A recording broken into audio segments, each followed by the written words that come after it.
Hello everyone, welcome you to our YouTube channel Smart Study Approach। जैसा कि आप सभी को विदित है कि हम महिला पर्यवेक्षक भर्ती से संबंधित महासंग्राम क्लासेस आयोजित कर रहे हैं, उसी का यह एक दूसरा वीडियो है जिसमें हम प्रीवियस ईयर क्वेश्चन पेपर का डिस्कशन करेंगे। चलिए स्टार्ट करते हैं। हमारा जो क्वेश्चन पेपर है उसका जो पार्ट है चाइल्ड केयर एंड एजुकेशन का। Students let's start.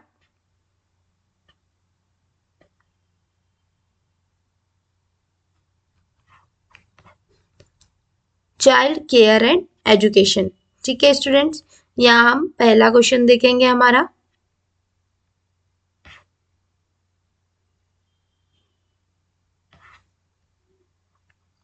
निम्न में से कौन सी घरेलू सामग्रियां घरेलू अधिगम में रचनात्मक गतिविधियों हेतु बच्चों की मदद करती है? ठीक है, आपको बताना है कि कौन सी ऐसी जो घरेलू सामग्रियां हैं, है ना, जो घरेलू अधिगम में, ठीक है, मतलब होम बेस्ड लर्निंग में, ठीक है, रचनात्मक यानी क्रिएटिविटी गतिविधियों हेतु बच्चों की मदद करती है।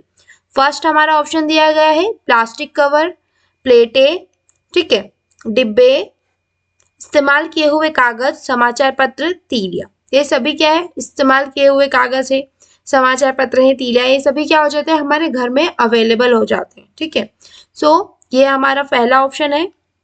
दूसरे ऑप्शंस की बात कर लेते हैं। यहाँ पर क्या है? लकड़ी के सामान के टुकड़े, कांच की सामग्रियां और इलेक्ट्रॉनिक वस्तुओं के टूटे भाग। कांच की सामग्रियों को हम बच्चों को नहीं दे सकते और इलेक्ट्रॉनिक्स के टूटे भाग भी। फिर बचता है लकड़ी के सामान के जो टुकड़े होते हैं, उनसे कोई एक्टिविटी परफॉर्म नहीं की जा सकती। हमारा जो राइट ऑप्शन है वह हो जाएगा ऑप्शन ए, प्लास्टिक कवर, प्लेटें, डिब्बे, इस्तेमाल किए हुए कागज। आपने अधिकतर देखा होगा कि कागज से बच्चे बहुत सारे क्रिएटिविटी करते हैं, नाव बनाते हैं, हेलीकॉप्टर बनाते हैं। ठीक है, तो ये सब चीजें किससे बनाते हैं? कागज से। समाचार पत्रों से, ठीक है, माचिस की तीलियों से वह डेकोरेटिव या क्रिएटिविटी करते हैं। ठीक है, ये सब चीजें क्या आ जाती है? हमारे घरेलू सामग्रियां हो जाती है और घरेलू अधिगम में रचनात्मक गतिविधियों हेतु बच्चों की मदद करती है। ठीक है, हमारा राइट ऑप्शन हो जाएगा ऑप्शन ए। बढ़ते हैं सेकंड क्वेश्चन की ओर। सेकंड क्वेश्चन हमारा क्या कह रहा है? Which of the following is formal guidance relating to child protection work? निम्न में से कौन सा औपचारिक, किसकी बात की जा रही है? औपचारिक मार्ग निर्देश बाल संरक्षण कार्य से संबंधित है। ठीक है, किससे? बाल संरक्षण। आप क्वेश्चन में दिया गया है बाल संरक्षण से क्या समझते हैं? बाल मतलब जो बच्चे हैं वो, और संरक्षण मतलब उनको सुरक्षित रखना।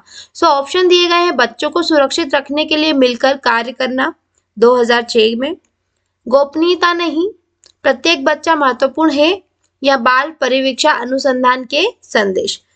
हमारा राइट ऑप्शन क्या हो जाएगा? बच्चों की सुरक्षा के लिए जो हम कार्य कर रहे हैं। यहाँ पर फर्स्ट में ही दिया गया है कि बच्चों को सुरक्षित रखने के लिए मिलकर कार्य करना। ठीक है, यही हमारा क्या हो जाएगा? राइट ऑप्शन हो जाएगा ऑप्शन 1। ठीक है स्टूडेंट्स, क्वेश्चन में ही इसका आंसर छुपा हुआ था। ठीक है, देन बढ़ते हैं नेक्स्ट क्वेश्चन की ओर। Question number 3, select the statement which best describe how primitive reflexes are control. ठीक है, यहाँ पर पूछा है वह कथन चुने जो मूल प्रवृत्तियों के नियंत्रण को सर्वोत्तम वर्णित करता है। ठीक है, यहाँ पर ऑप्शन दिए गए the grey area of the brain contain reflexes, यानी मस्तिष्क का ग्रे भाग, मध्य भाग जिसमें मूल प्रवृत्तियों को नियंत्रित करता है, देन सेरेब्रल कॉर्टेक्स, ठीक है, प्रवृत्तियों को घटित होने के लिए संकेत देता है, मतलब यहाँ घटना होने के लिए। ठीक है, देखभाल कर्ताओं द्वारा प्रबलन। ये हमारा ऑप्शन नहीं। यहाँ पर मूल प्रवृत्तियों का पूछा गया है, तो इन तीनों ऑप्शंस में मूल प्रवृत्तियों की बात कहाँ की गई है? मध्य मस्तिष्क में। ठीक है, जो हमारा सेकंड ऑप्शन है वह हमारा राइट ऑप्शन है, मध्य मस्तिष्क मूल प्रतिवर्तियों को नियंत्रित करता है। ठीक है, हमारा राइट ऑप्शन हो जाएगा ऑप्शन बी। बढ़ते हैं नेक्स्ट की ओर। यहाँ पर पूछा गया है in home based learning the parent interact with children they learn. ठीक है, घरेलू अधिगम में जो हमारे माता पिता बच्चों से अंतःक्रिया, ठीक है, हमें यहाँ पर कहा है अंतःक्रिया। अंतःक्रिया किसको कहते हैं? बातचीत को, ठीक है, बातचीत करना यानी अंतःक्रिया करना, ठीक है। सो घरेलू उद्गम में जो माता पिता होते हैं बच्चों से अंतःक्रिया करते हैं, वे बच्चे सीखते हैं। वो बच्चे क्या सीखते हैं, ऐसा आपसे क्वेश्चन में पूछा गया है। सो ये देखिए यहाँ पर लिखे हैं ऑप्शन, क्या सीखते हैं? बात करना सीखते हैं, विचार करने के लिए, चित्र रंगना या चित्र मिलाना, क्या सीखते हैं? सो माता पिता के बातचीत करने से, अंतःक्रिया करने से बच्चे भी क्या करते हैं? बात करना सीखते हैं। सो राइट ऑप्शन हो जाएगा ऑप्शन 1। देन बढ़ते हैं नेक्स्ट की ओर। क्वेश्चन नंबर 5, आनुवंशिकता के बारे में निम्न में से कौन सी भ्रामक धारणाएं हैं? भ्रामक धारणाएं पूछी गई है स्टूडेंट्स, ठीक है, जो मतलब भ्रम पैदा करती है या फिर गलत होती है, ठीक है। सो आनुवंशिकता के बारे में बतानी है हमको। ऑप्शन दिए हैं, आनुवंशिकता का अर्थ है कि व्यक्ति में परिवर्तन नहीं होगा। जी नहीं। किसी प्रबल आनुवंशिक घटक वाले गुण को प्रभावित करने का प्रयास निष्फल होता है। आनुवंशिक है, यदि कोई गुण आनुवंशिक है तो विरासत में प्राप्त विविध लोगों पर इसके प्रभाव समान होंगे। आपने देखे कि यह जो तीनों ही है, ये है ना, तीनों ही भ्रामक धारणाएं है, ठीक है, भ्रम है ये। सो उपरोक्त सभी हमारा क्या हो जाएगा? राइट ऑप्शन हो जाएगा कि आनुवंशिकता के बारे में उपरोक्त सभी भ्रामक धारणाएं है। बढ़ते हैं नेक्स्ट की ओर। क्वेश्चन नंबर 6, मनुष्य के निम्न में से कौन से लक्षण आनुवंशिकता द्वारा निर्धारित होते हैं? ठीक है, जो हमारी जेनेटिक्स के थ्रू हमारे ह्यूमन के अंदर आते हैं, इंटर होते हैं। सो ऊंचाई, जी हाँ, अगर पेरेंट्स की ऊंचाई ज्यादा है तो बच्चों की भी ऊंचाई ज्यादा होगी। पेरेंट्स गोरे हैं तो बच्चे गोरे हैं, या फिर पेरेंट्स सांवले हैं तो बच्चे भी सांवले रंग के होंगे। पर्सनालिटी, पेरेंट्स का जो एटीट्यूड होता है वो बच्चों के अंदर भी कहीं ना कहीं दिखाई पड़ता है। सो हमारा राइट ऑप्शन हो जाएगा उपरोक्त सभी, ठीक है। क्वेश्चन जो ऑप्शन 4 है वो हमारा राइट ऑप्शन है। Then question number 7, which of the following, ठीक है, is an example of a specific learning disability? निम्न में से कौन एक विशिष्ट अधिगम निशक्तता का उदाहरण है? सबसे पहला है मेंटल रिटार्डेशन। तो यहाँ पर विशिष्ट अधिगम की बात की गई है, ठीक है, किसकी बात की गई है? विशिष्ट अधिगम की बात की गई है, ठीक है।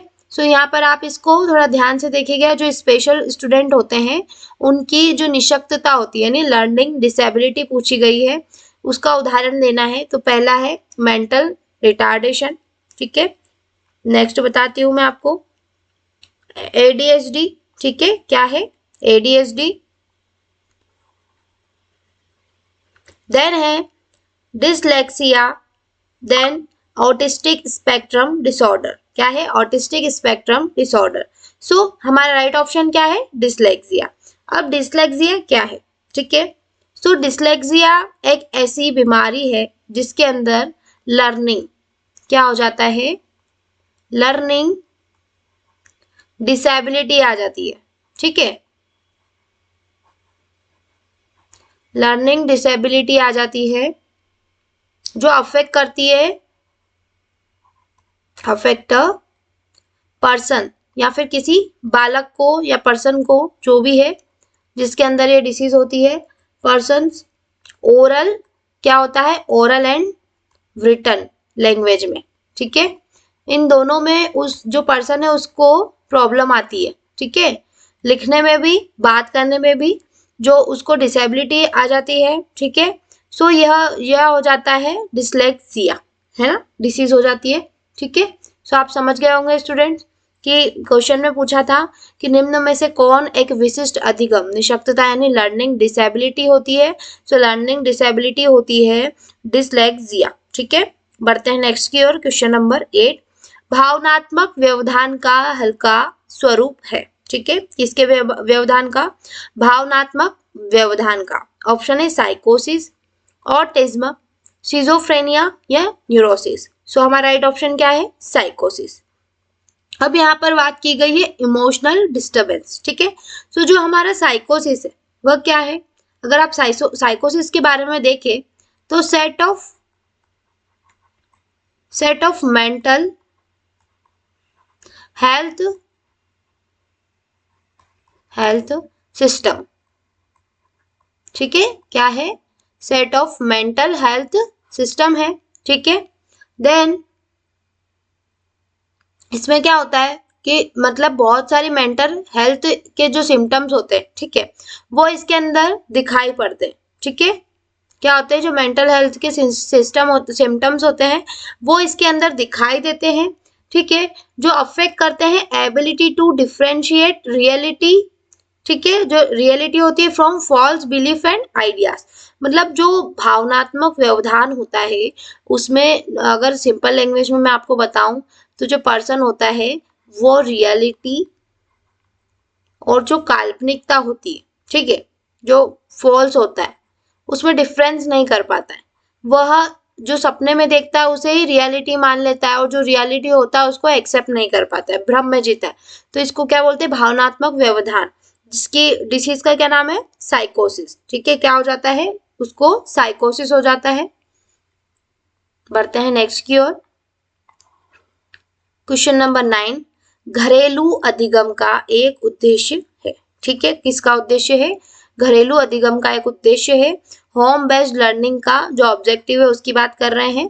पहला है 0 से 3 वर्ष के बच्चों की समग्र विकासात्मक प्रक्रिया में सुधार, 20 से 22 वर्ष के आयु के लोगों के समग्र विकास में सुधार, वयोवृद्ध अवस्था के समग्र विकास में सुधार या उपरोक्त सभी। यहाँ पर 20 से 22 वर्ष की बात नहीं की गई है। जो होम बेस्ड लर्निंग होती है वो बच्चों के लिए होती है। वयोवृद्ध अवस्था की भी बात नहीं हो रही है और अगर ये दोनों ही रॉन्ग है तो उपरोक्त सभी भी रॉन्ग है। हमारा क्या बचता है, 0 से 3 वर्ष के बच्चों की समग्र विकासात्मक प्रक्रिया में सुधार। और होम बेस्ड लर्निंग जो होती है वो किसके लिए होती है, जो बच्चे छोटे होते हैं, ठीक है, जो स्कूल जाने के पहले प्री स्कूल जो उनका होता है वो होम बेस्ड लर्निंग के अंदर आता है। तो 0 से 3 वर्ष के बच्चों की समग्र विकासात्मक प्रक्रिया में सुधार होता है घरेलू अधिगम का उद्देश्य, ठीक है। राइट ऑप्शन हो जाएगा ऑप्शन 1, ठीक है। बढ़ते हैं नेक्स्ट की ओर। मानसिक मंदित बच्चों का IQ स्कोर होता है। स्टूडेंट्स, इसके पहले जो हमने मॉडल पेपर डिस्कस किया था उसके अंदर मैंने आपको सीक्वेंस में बताया था कि प्रतिभाशील जो बच्चे होते हैं उनका कितना होता है, मंदित बच्चों का कितना होता है, श्रेष्ठ बच्चों का कितना होता है।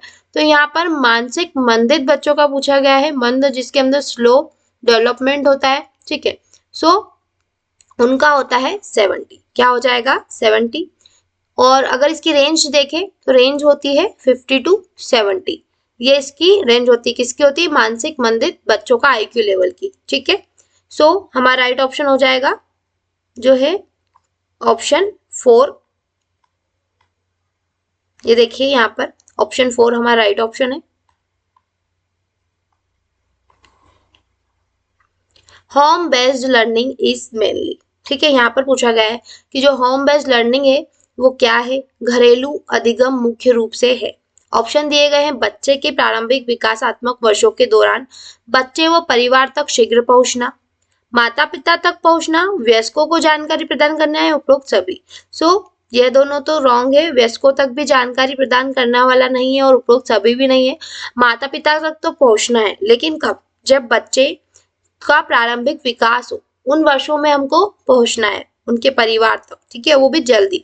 घरेलू अधिगम का मुख्य रूप यह है कि बच्चे के प्रारंभिक विकासात्मक वर्षों के दौरान बच्चे व परिवार तक शीघ्र पहुंचना, बच्चे के प्रारंभिक विकासात्मक वर्षों के दौरान बच्चे व परिवार तक शीघ्र पहुंचना, ऑप्शन ए, ठीक है। बढ़ते हैं नेक्स्ट की ओर। विकास को इस प्रकार परिभाषित किया जाता है, ठीक है, जो विकास होता है उसको किस प्रकार परिभाषित किया जाता है, ऑप्शन दिए गए हैं। जन्म से वृद्धावस्था तक मनुष्यों की वृद्धि, ठीक है। देन है जीवन चक्र के दौरान अधिक ज्ञानवर्धक व दैहिक कुशलता। देन आयु के साथ गुणात्मक और मात्रात्मक परिवर्तन की प्रक्रिया। देन एक प्रक्रिया जिसमें मानसिक और दैहिक परिवर्तन आयु के साथ त्वरित होते हैं। क्या हो जाएगा हमारा राइट ऑप्शन, आयु के साथ गुणात्मक और मात्रात्मक परिवर्तन की प्रक्रिया।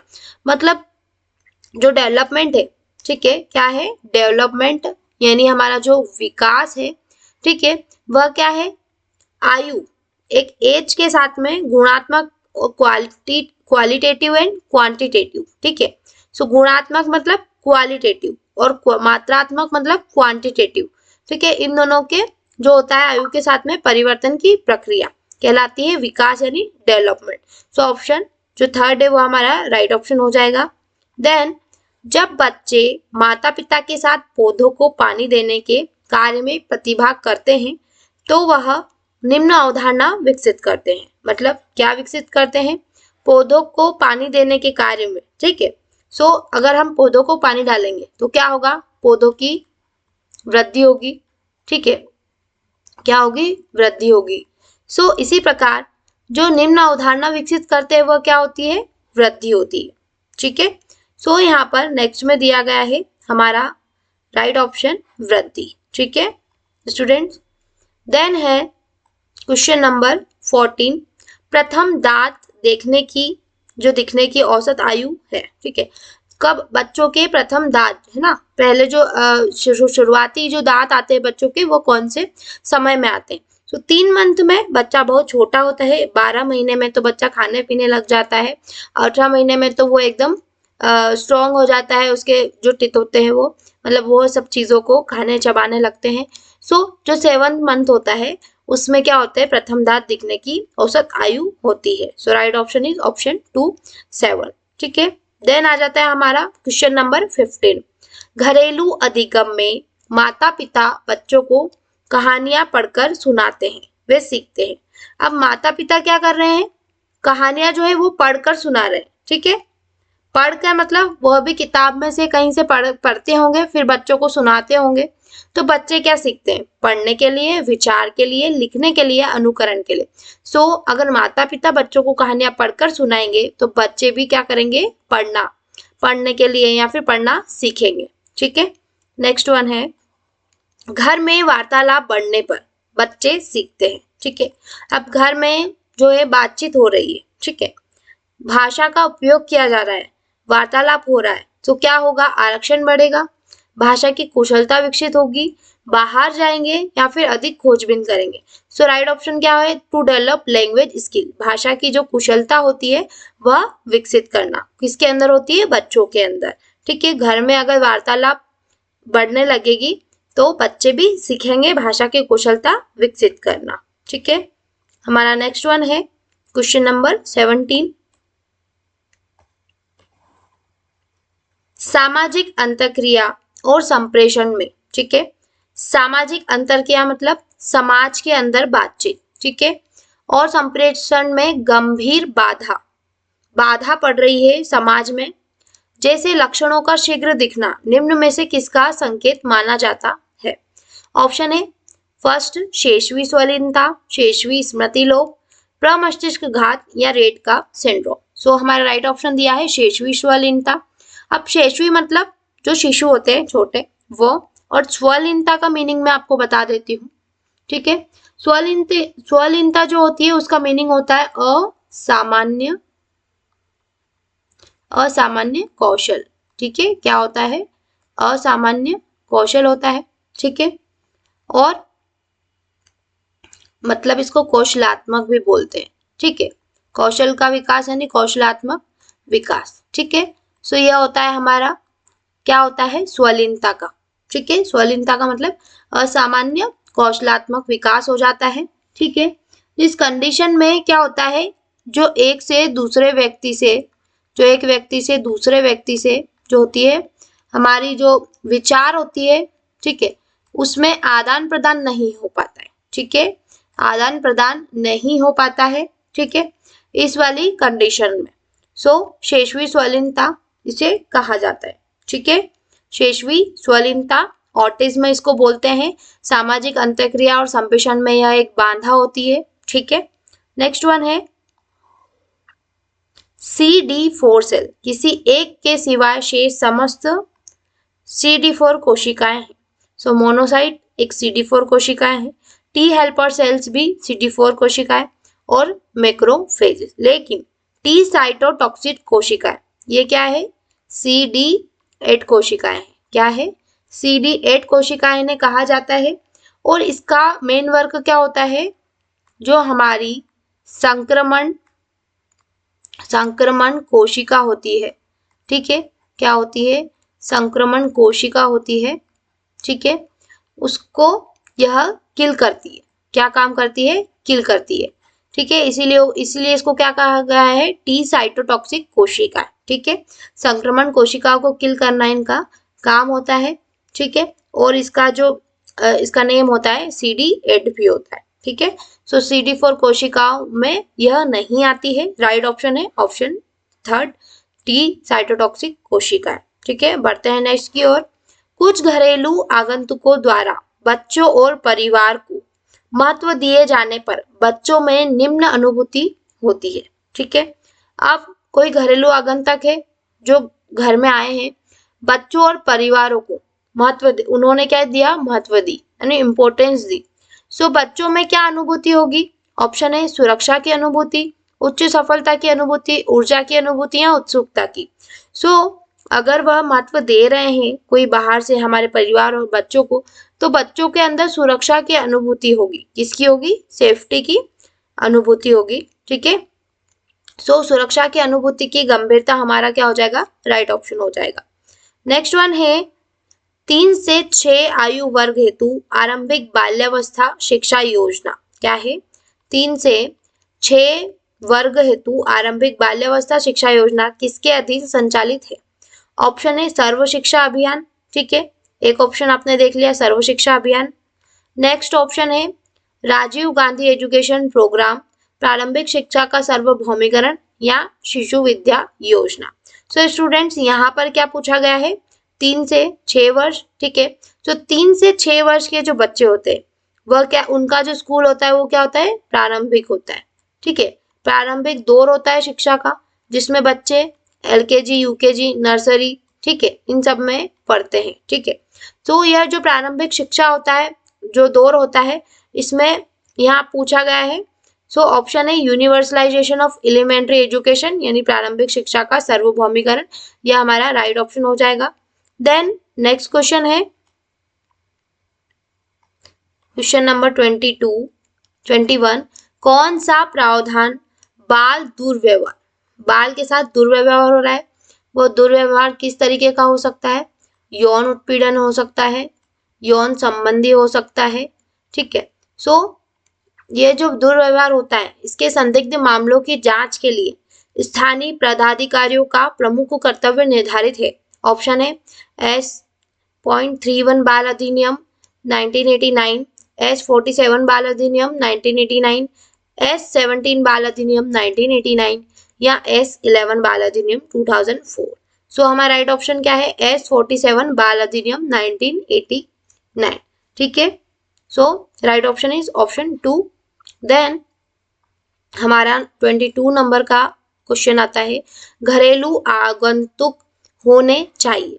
जो घरेलू आगंतुक होते हैं, जो होम विजिटर्स होते हैं, क्या होने चाहिए? अच्छे द्विभाषी होने चाहिए, अच्छे सुलेखक, स्पष्ट वक्ता, स्पष्ट अभिव्यक्ति वाले। सो यहाँ पर ऑप्शन राइट है अच्छे द्विभाषी। द्विभाषी का मीनिंग क्या होता है? जो दो भाषाएं, ठीक है, दो भाषाएं जानने वाले को हम कहते हैं द्विभाषी। ठीक है, सो वो क्या करते हैं? जो घरेलू आगंतुक होते हैं उनको अच्छे द्विभाषी होना जरूरी होता है। नेक्स्ट वन है क्वेश्चन नंबर 23। घरेलू अधिगत के दौरान बच्चे निम्न के विकास के प्रयोग करते हैं। ठीक है, जो हमारा होम बेस्ड लर्निंग होता है, children experience the development of, ठीक है, उसके अंदर क्या विकास होते हैं? कल्पना होती है, रंग, वृद्धि या आरक्षण। ठीक है, सो इसमें क्या होता है कि जो विकास होता है वो किसका होता है? कॉन्सेप्ट का होता है। ठीक है, जब बच्चा लर्न करता है, ठीक है, एक्सपीरियंस लेता है, डेवलपमेंट होता है, तो उसमें कॉन्सेप्ट यानी कल्पना का विकास होता है। सो हमारा राइट ऑप्शन हो जाएगा फर्स्ट जो है कल्पना, कॉन्सेप्ट। ठीक है, देन क्वेश्चन नंबर 24। एड्स के निदान हेतु प्रयुक्त पुष्टि परीक्षण। ठीक है, किसके निदान हेतु? एड्स के। एड्स का मैंने फुल फॉर्म बताया था आपको, एक्वायर्ड इम्यूनो डिफिशियंसी सिंड्रोम होता है। इसके निदान हेतु पुष्टि परीक्षण बताया गया है। सो इसका जो निदान हेतु जो पुष्टि परीक्षण होता है वो होता है वेस्टर्न ब्लॉट। क्या होता है? Western blot. ठीक है, ये इसका राइट ऑप्शन दिया गया है। अब हम देख लेते हैं कि वेस्टर्न ब्लॉट क्या है। ठीक है, सो इसका गठन 1992 में हुआ था। किसका गठन? वेस्टर्न ब्लॉट का। ठीक है, इसमें क्या होता है, जो हमारे ब्लड होता है, ब्लड या फिर टिश्यू जो होते हैं उसका परीक्षण किया जाता है। ठीक है, इसका नमूना लेके इसके अंदर टेस्ट किया जाता है प्रोटीन का। ठीक है, किसका टेस्ट किया जाता है, प्रोटीन का, जिसको इम्यूनो क्या बोलते हैं, इम्यूनो ब्लॉटिंग। ठीक है, इम्यूनो ब्लॉटिंग भी बोलते हैं। ठीक है, किसको कहते हैं, जो वेस्टर्न ब्लॉटिंग है उसको। ठीक है, कुल मिला के इस टेस्ट के दौरान ब्लड या टिश्यू में से जो प्रोटीन होता है उसका पता लगाया जाता है कि किस टाइप का प्रोटीन है इसमें प्रेजेंट है। ठीक है, एड्स के निदान हेतु जो प्रयुक्त पुष्टि परीक्षण होता है वो होता है वेस्टर्न ब्लॉट। ठीक है, इसको इम्यूनो ब्लॉटिंग भी बोलते हैं। नेक्स्ट वन है, निम्न में से कौन सा राष्ट्रीय संगठन बच्चों को स्वास्थ्य और पोषण सेवाएं प्रदान करता है। ठीक है, सो यहाँ पर ऑप्शन है ICCW। ठीक है, इसका करेक्ट ऑप्शन क्या दे रखा है, ICCW। अब ICCW का फुल फॉर्म क्या होता है, सो ICCW क्या है, Indian council for child welfare. ठीक है, क्या है, Indian council for child welfare, ये क्या है, इसका फुल फॉर्म है ICCW। ठीक है, अब इसका गठन कब हुआ था, 1952 में। ठीक है, किसका, ICCW का, और कहाँ हुआ था, इसका जो हेडक्वार्टर है वो है न्यू दिल्ली में, है ना। ठीक है, समझ गए आप स्टूडेंट्स। ICCW जो होते हैं वह राष्ट्रीय संगठन बच्चों को स्वास्थ्य और पोषण सेवाएं प्रदान करता है। ठीक है, Indian council for child welfare, इसका गठन 1952 में हुआ था न्यू दिल्ली में। ठीक है, नेक्स्ट वन है हमारा, एकीकृत बाल संरक्षण योजना किस वर्ष लागू हुई। एकीकृत बाल संरक्षण योजना जो है वह किस वर्ष लागू हुई, सो 2009 से 2010 में इसकी योजना लागू की गई थी। ठीक है, नेक्स्ट वन है, जो हमारा नेक्स्ट क्वेश्चन है वो है क्वेश्चन नंबर 27, जिसमें पूछा गया है, शिशु के प्रथम वर्ष के दौरान यह निश्चित रूप से होता है। प्रथम वर्ष की बात की जा रही है, जब वो पहले वर्ष का होता है तब उसमें क्या होता है जो निश्चित रूप से होता है। ऑप्शन दिए गए हैं, जो है वृद्धि पैटर्नों का अभाव, क्या होता है, जो हमारे वृद्धि पैटर्न होते हैं उनका अभाव होता है। देन है, जिस तरह हम प्रत्येक शारीरिक और भावनात्मक घटना की सटीक समय सीमा को इंगित करने में सक्षम होते हैं, शिशुओं का वयस्क जैसा व्यवहार अंश इनमें से कोई नहीं। सो हमारा क्या राइट ऑप्शन दिया है, इनमें से कोई नहीं, क्योंकि जो शिशु है वो वयस्क जैसा व्यवहार अंश नहीं होगा, है ना। फिर इसमें जो प्रत्येक शारीरिक और भावनात्मक घटना की जो सटीक समय सीमा है उसको इंगित करने में सक्षम होते हैं, यह भी नहीं। वृद्धि पैटर्नों का अभाव, ऐसा नहीं होता है किसके अंदर, जो शिशु के प्रथम वर्ष के दौरान वृद्धि पैटर्नों का अभाव नहीं होता है। ठीक है, सो हमारा राइट ऑप्शन हो जाएगा इनमें से कोई नहीं। नेक्स्ट वन है, किस आयु वर्ग के बच्चों हेतु स्कूल आहार कार्यक्रम संचालित करता है। अब कौन सी आयु है जिसमें जो है बच्चों को स्कूल आहार कार्यक्रम संचालित किया जाता है, सो यहाँ पर ऑप्शन है 6 से 16, 3 से 6, 6 से 11 या 10 से 12। सो राइट ऑप्शन है 6 से 11। इस वर्ष की आयु में क्या होता है, स्कूल में आहार प्रदान किया जाता है या फिर स्कूल आहार कार्यक्रम चलाए जाते हैं। ठीक है, नेक्स्ट वन है, निम्न में से कौन सा कथन गलत है। ठीक है, पूछा गया है कि निम्न में से कौन सा कथन गलत है। ऑप्शन दिए हुए हैं, मस्तिष्क को चोट पहुंचने से बचाव करने के लिए शिशु के कपाल पर फोटानेल्स मृदु भागों की सर्वाधिक देखभाल करने की आवश्यकता होती है। ठीक है, यहाँ पर गलत कथन पूछा गया है तो यह सही कथन है। देन पूछा गया है, प्रसव के समय जो होता है प्रसव के दौरान जो गर्भस्थ शिशु गर्भनाल के माध्यम से ऑक्सीजन प्राप्त करता है, किंतु प्रसव के समय श्वसन पर स्वतंत्र गतिविधि हो जाती है, तो यह भी सही है। माता के स्तनों से प्रथम तरल जो कोलोस्ट्रम निकलता है, ठीक है, नवजात द्वारा सक्रियता पूर्वक ग्रहण किया जाता है, और कब्जहर प्रभाव के साथ प्रतिरोध क्षमता भी प्रदान करता है, यह भी सही है। सो यहाँ पर पूछा गया है निम्न में से कौन सा कथन गलत है। सो प्रसव के समय शिशु के हृदय से अपरा नाल में खुलने वाला छिद्र बंद हो जाता है, ऐसा यहाँ ऑप्शन में कहना है, पर ऐसा नहीं होता है। तो यह क्या है, हमारा राइट ऑप्शन है, मतलब कथन गलत है। ये देखिए यहाँ पर ये मेंशन है। देन नेक्स्ट वन है हमारा क्वेश्चन नंबर 30। निम्न में से कौन मानसिक मंदन का सबसे सामान्य कारण है। मानसिक मंदन का यानी मेंटल रिटार्डेशन का। माताओं में मधुमेह, गर्भावस्था के दौरान मानसिक समस्याएं, माताओं में पीलिया या माताओं में जर्मन खसरा। जो गर्भावस्था के दौरान मानसिक समस्या आ जाती है, यही सब क्या होती है, मेंटल रिटार्डेशन की जो कारण होती है। ठीक है, सो हमारा राइट ऑप्शन है ऑप्शन 2, मेंटल रिटार्डेशन का, मेंटल प्रॉब्लम ड्यूरिंग प्रेगनेंसी। ठीक है, नेक्स्ट वन है प्रसव की अवस्था के दौरान घटनाओं का सही क्रम है। अब यहाँ पर पूछा गया है कि जो प्रसव होता है उसमें कौन कौन सी अवस्थाएं होती है, जो घटनाएं होती है और उनका सही क्रम क्या है। तो जो हमारा सबसे पहला पार्ट होता है जहां पर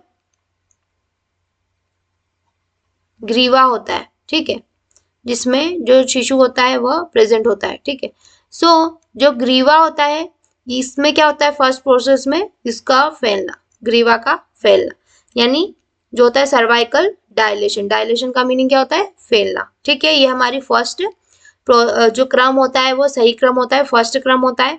देन क्या होता है, क्राउनिंग होती है। क्राउनिंग जो होती है उसमें क्या होता है कि जो माता की वेजाइना होती है ना, उसमें जो बालक का जो हेड है वह प्रॉपर विजन में दिखाई देता है, इसको हम क्या कहते हैं, क्राउनिंग। फिर देन थर्ड आता है कि जिसमें लिखा आता है प्रसव, मतलब चाइल्ड बर्थ हो जाता है। ठीक है, क्या होता है, उसको प्रसव बोलते हैं। चाइल्ड बर्थ जो होता है वो हमारी थर्ड वाली जो क्रम है वो होती है। और जो हमारा फोर्थ क्रम होता है उसमें क्या होता है, जो नाल होती है वो बाहर निकलती है। ठीक है, नाल का बाहर निकलना, यह हमारी 4 प्रोसेस होती है, इसी के क्रम में लिखना है। तो सबसे पहला ही ऑप्शन हमारा राइट है, ग्रीवा का फैलना, क्राउनिंग, प्रसव, नाल बाहर निकलना। सो हमारा राइट ऑप्शन है ऑप्शन 1। नेक्स्ट वन है साइकोसिस इज अ, ठीक है, साइकोसिस होता है गंभीर विकार, मामूली विकार, अनुकूलित विकार या मध्यम विकार। सो स्टूडेंट्स, जो साइकोसिस होता है, ठीक है, इसके बारे में अभी हमने रिसेंट में फर्स्ट सेकेंड क्वेश्चन में डिस्कस किया था कि यह क्या होता है, सेट होता है मेंटल सिम्टम्स का। ठीक है, क्या होता है, सेट होता है मतलब मेंटल हेल्थ सिम्टम्स का।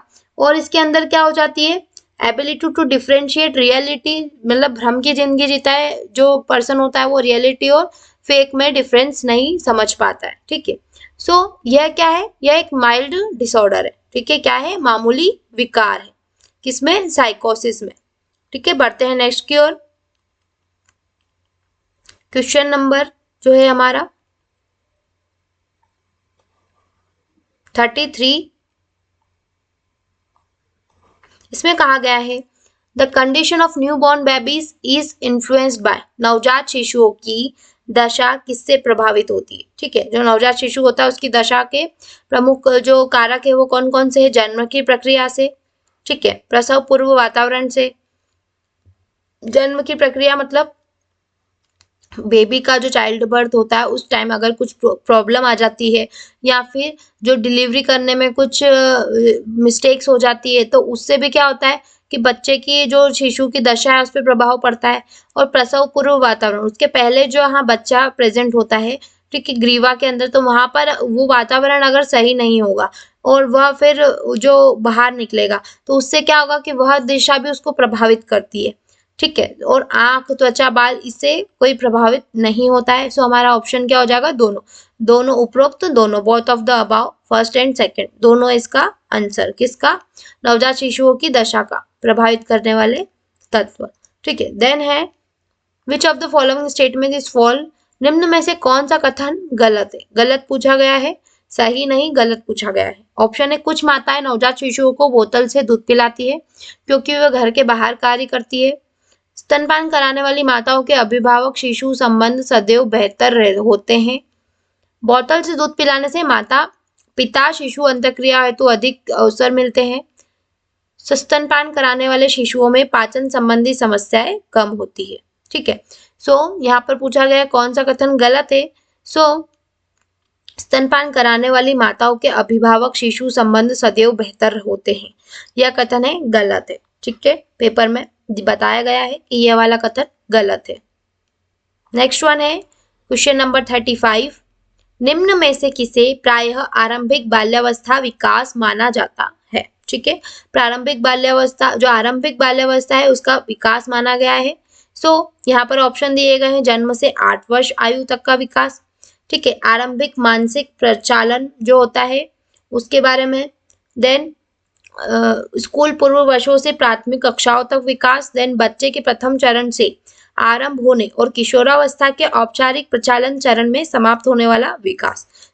यहाँ पर पूछा गया है कि प्रायः आरंभिक बाल्यावस्था, तो बाल्यावस्था की एज क्या होती है?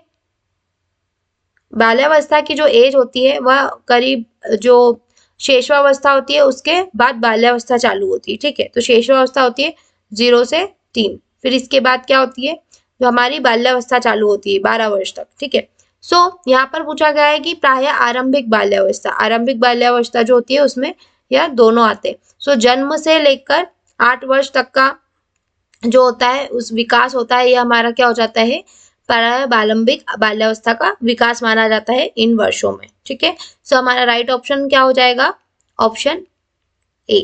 ठीक है, जन्म से 8 वर्ष आयु तक का विकास। नेक्स्ट वन है, जब वाक्यांश या वाक्य बनाने के लिए 2 या अधिक शब्दों को एक साथ रखा जाता है तो यह निम्न नियमों में से एक का उदाहरण है। ध्वनि शास्त्र के नियम, शब्दार्थ के नियम, वाक्य विन्यास के नियम या अन्य संस्था द्वारा संचालित नियम। स्टूडेंट्स, यहाँ क्वेश्चन में ही पूछा गया है कि वाक्यांश या वाक्य बनाने के लिए। ठीक है, वाक्य बनाने के लिए तो क्या हमारा क्या होगा, रूल्स ऑफ सिंटेक्स या वाक्य विन्यास के नियम। हमारा राइट ऑप्शन क्या है, ऑप्शन 3, रूल्स ऑफ सिंटेक्स वाक्य विन्यास के नियम। नेक्स्ट वन आ जाएगा, निम्न में से कौन एनोक्सिया द्वारा उत्पन्न मुख्य तंत्रिकीय जन्म सिंड्रोम है? तंत्रिकीय जन्म है। ठीक है, तो कहाँ होगा, मस्तिष्क में। कहाँ होगा, मस्तिष्क में। इसमें क्या होगा, एनोक्सिया। ठीक है, एनोक्सिया, इसके बारे में हमने शुरुआत में थोड़ा सा डिस्कस किया था कि एनोक्सिया जो होता है वो डिस्लेक्सिया के डिसीज इसके अंदर हो जाती है। ठीक है, एनोक्सिया द्वारा उत्पन्न मुख्य तंत्रिकीय जन्म सिंड्रोम है डाउन सिंड्रोम, फ्रैगाइल एक्स सिंड्रोम, फिर प्रमस्तिष्क घात या सेरेब्रल वस्कुलर एक्सीडेंट। ठीक है, हमारा क्या हो जाएगा, प्रमस्तिष्क घात, सेरेब्रल पाल्सी। क्या हो जाएगा, सेरेब्रल पाल्सी, यह हमारा क्या हो जाएगा, राइट ऑप्शन हो जाएगा। ये किसके द्वारा होता है, एनोक्सिया के द्वारा होता है, सेरेब्रल पाल्सी। इसमें क्या होता है, एबनॉर्मल जो होता है ब्रेन डेवलपमेंट। ठीक है, एबनॉर्मल ब्रेन डेवलपमेंट होता है इसमें जो हमारा सेरेब्रल पाल्सी होता है इसके अंदर। हमारा राइट ऑप्शन हो जाएगा ऑप्शन 3, एनोक्सिया द्वारा उत्पन्न मुख्य तंत्रिकीय जन्म सिंड्रोम है प्रमस्तिष्क घात। ठीक है, बढ़ते हैं नेक्स्ट की ओर। क्वेश्चन नंबर 38, सामाजिकरण का अर्थ है। सामाजिकरण, अगर हम इसको 2 भागों में देखें तो समाज, ठीक है, और एकीकरण, समाज का एकीकरण। ठीक है, तो समाज के एकीकरण का जो इसमें मीनिंग पूछा गया है, पहला है बच्चों को मौजूद मानकों के लिए प्रेरित करना। ठीक है, फिर बच्चों को आज्ञाकारी मानने के लिए प्रशिक्षण देना, देन बच्चों को अपने समाज के नियमों को जानने में मदद करने की प्रक्रिया, देन बच्चों को अन्य व्यक्तियों के साथ सामाजिक रूप से सक्रिय होने के लिए ले जाना। क्या है हमारा ऑप्शन राइट, सामाजिकरण का अर्थ पूछा गया है तो बच्चों को अपने समाज के नियम, ठीक है, सामाजिकरण में समाज के नियमों को जानने में मदद करने की प्रक्रिया जो होती है वो होती है सामाजिकरण। क्या हो जाएगा हमारा राइट ऑप्शन बच्चों को अपने समाज के नियमों को जानने में मदद करने की प्रक्रिया। ठीक है, नेक्स्ट वन है home based learning also create. ठीक है, और जो होम बेस्ड लर्निंग होती है यानी घरेलू अधिगम जो होता है वो निम्न भी उत्पन्न करता है। क्या उत्पन्न करता है, फर्स्ट है सामुदायिक जागरूकता, सेकंड ग्रामीण जागरूकता, थर्ड क्लब अभिप्रेरण या फोर्थ युवा अभिप्रेरण। तो क्या है यहाँ पर सामुदायिक जागरूकता। आप समुदाय आप होम बेस्ड लर्निंग करेंगे, ठीक है, तो यहाँ पर क्या होगा, कम्युनिटी अवेयरनेस बढ़ेगी, ठीक है, सामुदायिक जागरूकता बनेगी। So right option option 1। Next one है, किस अधिनियम द्वारा बाल आयुक्त पद सृजित किया गया। ठीक है, यहाँ पर पूछा गया है बाल आयुक्त, ठीक है, सृजित किया गया। सो बाल अधिनियम यहाँ पर होगा हमारा ऑप्शन, लेकिन क्या होगा 2004। बाल अधिनियम बाल आयुक्त के पद के लिए सृजित किया गया और कौन से ईयर में, 2004 में। So right option option 1। Next one है क्वेश्चन नंबर 41, अपने माता पिता से आपसी व्यवहार यानी अंतःक्रिया यानी बातचीत के इच्छुक जो बच्चे उनकी अनुपस्थिति में परेशान होने के बावजूद व्यवहार किए जाने के समय उसे अस्वीकृत। कोई भी पेरेंट्स अपने जो बच्चे होते हैं उनको किन बात पे मना करते, जो उनके लिए सुरक्षित ना हो, असुरक्षित हो, ठीक है। सो अस्वीकृत कर देते हैं, उन्हें किस श्रेणी में रखा जाता है। सो यहाँ पर लिखा है सुरक्षित विघटित, असुरक्षित प्रतिरोध, सुरक्षित प्रतिरोध या असुरक्षित परिवर्जनशील। सो यहाँ पर लिखा है इनसिक्योर जो रेजिस्टेंट होता है, ठीक है, असुरक्षित प्रतिरोधक होता है। यह इसके अंतर्गत आता है, किसके अंतर्गत, अपने माता पिता से आपसी व्यवहार के इच्छुक जो बच्चे उनकी अनुपस्थिति में परेशान होने के बावजूद व्यवहार किए जाने के समय इसे अस्वीकृत कर देते हैं, उन्हें असुरक्षित प्रतिरोधक की श्रेणी में रखा जाता है, ठीक है। हमारा नेक्स्ट क्वेश्चन है क्वेश्चन नंबर 42। इसमें पूछा गया है, अनेक लोगों से प्रभावी ढंग से जुड़ जाने वाले बच्चे होते हैं, ठीक है। अनेक लोगों से जुड़ रहे हैं तो बहिमुखी होंगे, अच्छे श्रोता भी होंगे, कम्युनिकेट करेंगे रीडली विथ एवरीवन, हर किसी से। सो हमारा राइट ऑप्शन हो जाएगा उपरोक्त सभी, ठीक है, all of the above. Next one है, गुणसूत्रीय असमानताओं के परिणाम स्वरूप उत्पन्न सबसे सामान्य समस्या, ठीक है। गुणसूत्रीय असमानता, ठीक है, जिसको हम क्या कहते हैं, क्रोमोसोमल एबनॉर्मेलिटीज, ठीक है, परिणाम स्वरूप उत्पन्न सबसे सामान्य समस्या, डाउन सिंड्रोम, हाइड्रोसीफेलस, है ना, स्क्लेरोसिस या Appert syndrome. So down syndrome हमारा क्या हो जाएगा, राइट ऑप्शन हो जाएगा। जो डाउन सिंड्रोम होता है इसमें क्या होता है, एक गुणसूत्र अतिरिक्त बचता है, ठीक है, क्या होता है, एक गुणसूत्र अतिरिक्त बचता है और इसको ट्राइसोमी क्या कहते हैं, ट्राइसोमी 21, ट्राइसोमी 21 भी इसको बोलते हैं, ठीक है। सो डाउन सिंड्रोम जो होता है उसमें एक अतिरिक्त गुणसूत्र बचता है और इसको ट्राइसोमी 21 भी बोलते हैं। यह किसके कारण होता है, क्रोमोसोमल एबनॉर्मलिटीज के कारण होता है, ठीक है। So right option is option 1, down syndrome. Next one है हमारा, निम्न में से कौन सा एक प्रकार का बाल दुर्व्यवहार है, ठीक है। बाल दुर्व्यवहार की बात की जा रही है, लेकिन जो बौद्धिक अक्षमता का कारण माना जाता है, ठीक है, किसका बाल दुर्व्यवहार है जो बौद्धिक अक्षमता का कारण माना जाता है। Shaken baby syndrome, abused child syndrome, batters baby syndrome या डैमेज्ड इन्फेंट सिंड्रोम। सो यहाँ पर राइट ऑप्शन क्या है, शेकन बेबी सिंड्रोम। क्या है, शेकन बेबी सिंड्रोम। इसमें क्या होता है, शेकन से आप क्या समझते हैं, किसी चीज को शेक करना, है ना। तो शेकन में क्या होता है, हम बच्चे को जोर से हिलाते हैं, ठीक है, जोर से हिलाना, बच्चे को जोर से हिलाना, इसमें क्या हो जाता है, दिमाग में चोट आ जाती है, बच्चे के दिमाग में चोट आ जाती है, ठीक है, जिससे कि बच्चों में शेकन बेबी सिंड्रोम होता है, ठीक है। शेकन बेबी सिंड्रोम का आपने देखा कि यह बाल दुर्व्यवहार है जो बौद्धिक अक्षमता का कारण माना जाता है, shaken baby syndrome. Next one है, प्रशिक्षण योग्य मानसिक मंदित बच्चों का आईक्यू किसके माध्यम होता है। यह हमारा 45 नंबर का क्वेश्चन है हमारे चाइल्ड केयर एंड एजुकेशन में। यहाँ पर मंदित बच्चों का आईक्यू लेवल पूछा है, इससे रिलेटेड एक क्वेश्चन पहले भी हम डिस्कस कर चुके हैं। यहाँ पर रेंज पूछी गई है। सो ऑप्शन में है 50 to 25, 50 to 70 मतलब 50 और 70। नेक्स्ट वन है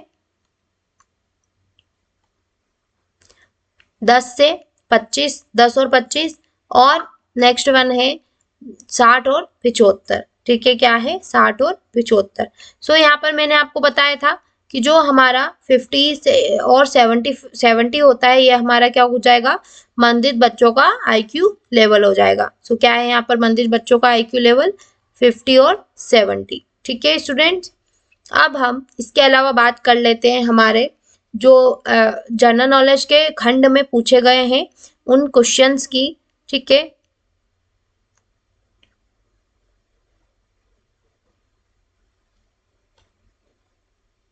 क्वेश्चन नंबर जो है ये जनरल नॉलेज वाले पार्ट में है ना, क्वेश्चन नंबर 4।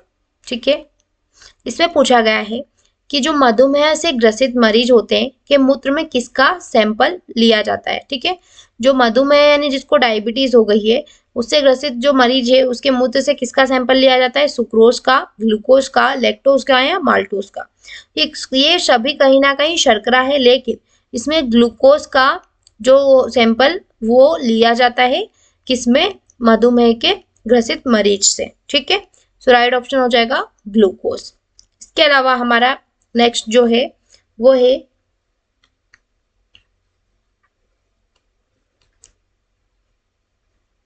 Question number 8।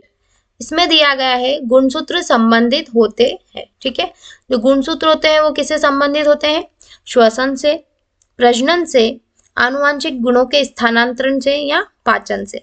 सो गुणसूत्र की बात की गई है क्रोमोसोम्स की, तो ये क्या है, आनुवांशिक है। सो आनुवांशिक गुणों के स्थानांतरण से गुणसूत्र संबंधित होते हैं। So right option is option 3, transmission of hereditary character आनुवांशिक गुणों के स्थानांतरण से। नेक्स्ट है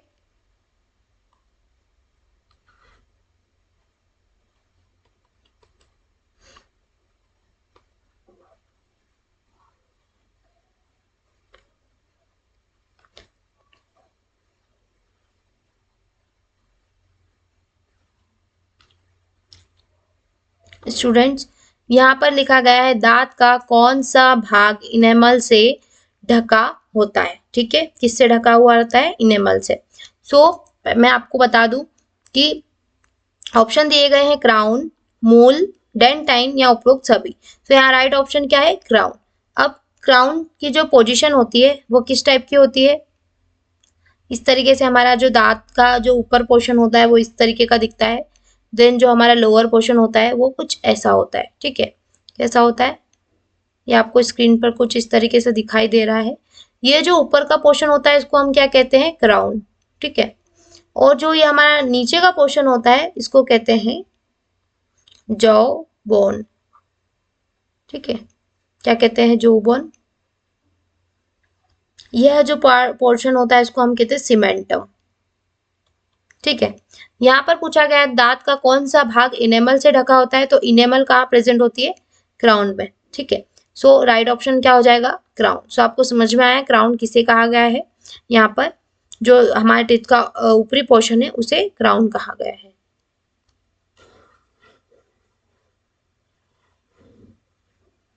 नेक्स्ट क्वेश्चन की ओर बढ़ते हैं स्टूडेंट्स।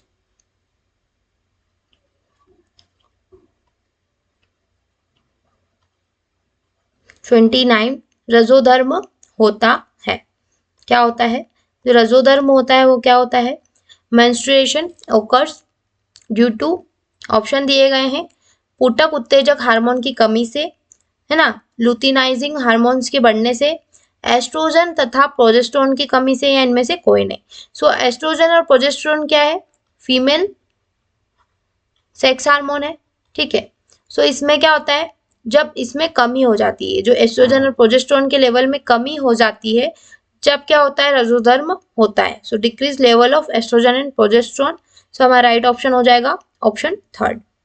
नेक्स्ट वन है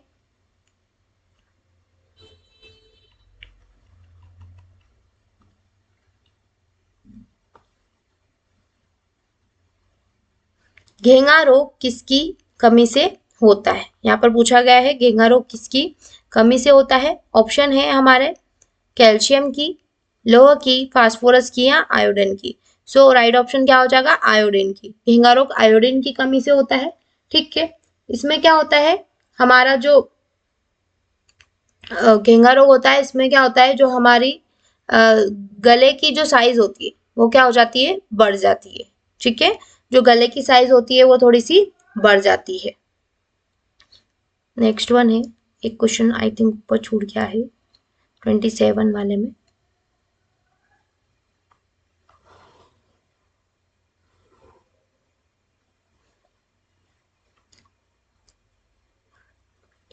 थर्टी 38 की बात कर चुके हैं हम।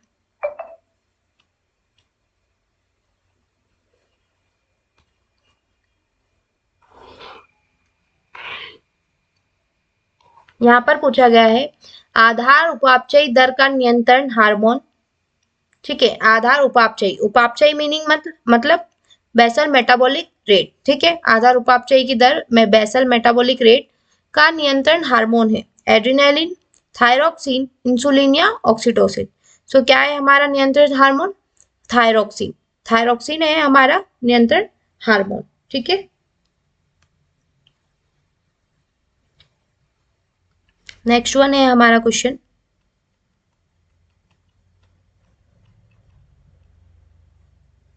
क्वेश्चन नंबर 34 पेज पे 54 नंबर का क्वेश्चन है। यहाँ पर पूछा गया है ऐसी औषधि जो संक्रमण को रोकने की कार्य करती हो। ठीक है, उसे कहते हैं, क्या कहते हैं, संक्रमण को रोकने के कार्य करती है को कहते हैं antiseptic, anti malarial drug, antipyretic या एनाल्जेसिक। सो संक्रमण को रोकने का कार्य कौन करती है, एंटीसेप्टिक, जीवाणु रोधी। इसको हम कब यूज करते हैं, हमें कोई घाव हो जाता है या फिर कोई जीवाणु हमारे घाव पर कोई पनपे ना। ठीक है, तो इस पे क्या होता है, एंटीसेप्टिक हम क्रीम लगाते हैं, या एंटीसेप्टिक जो होती है मेडिसिन होती है, ये सब रोगाणु रोधी होती है, रोगाणु का नाश करने वाली। ठीक है, इन सभी को क्या कहा जाता है, एंटीसेप्टिक कहा जाता है। सो स्टूडेंट्स, ये हमारा आज का लास्ट क्वेश्चन था। आप हमारे, अगर आपको यह मॉडल पेपर पीडीएफ के फॉर्म में चाहिए तो आप हमारा टेलीग्राम चैनल ज्वाइन कर सकते हैं, और करंट अफेयर से रिलेटेड सभी क्वेश्चंस की जानकारी के लिए आप हमारा व्हाट्सएप चैनल ज्वाइन कर सकते हैं। सो स्टूडेंट, वीडियो में बने रहिए, हमारे चैनल को फॉलो कीजिए, सब्सक्राइब कीजिए, ताकि आने वाली लेटेस्ट वीडियो आप तक जल्दी पहुंच सके। थैंक यू स्टूडेंट्स, मिलते हैं अगली वीडियो में।